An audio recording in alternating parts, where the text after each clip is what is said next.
گوجری زبان میں اپڈیٹ سنیے۔ دنیا میں عارضی شعور انسان امن، سکھ، چین اور خوشحالی چاہے اور ایسا ہی حکمرانہ نہ پسند کرے جیڑا اس نہ بدامنی اور انارکی تو نجات دوال کے عزت و ترقی کی زندگی فراہم کرے۔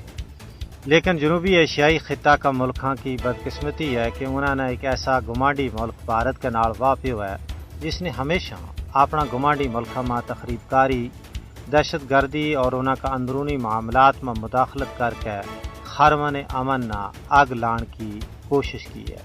آج ہی نہیں بلکہ بھارت 1947 میں اپنی آزادی تو بعد ہی جنوبی ایشیا میں اصل بگاڑ کو باعث بن گیا تھا۔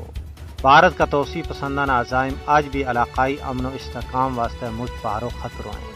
بھارت میں مودی کا برسر اقتدار آن تو بعد تے علاقائی امن واسطے خطرات اور بڑھ گئے ہیں۔ بھارت کئی دہائیاں تو کشمیر کا پرامن حل کا راہ میں رکاوٹ ڈال رہی ہوا ہے۔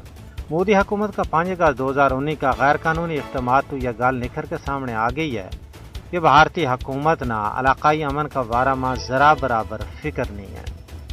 اکتوبر 1947 میں بھارت نے فوجی جہریت کے ذریعے اس وقت کی شاہی ریاست جموں کشمیر کا نصف تو زیادہ حصہ پر قبضہ کر لیو۔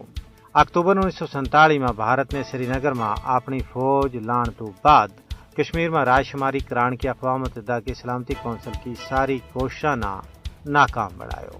حالانکہ پاکستان نے روز اول تو یہ کوشش کی ہے کہ تنازع کشمیر نہ صرف افریقی مذاکرات کے ذریعے آبرومندانہ طریقہ نال حل کیے جائے، لیکن پاکستان کی ان تمام کوششوں کو بھارت نے کوئی لحاظ نہیں کیو۔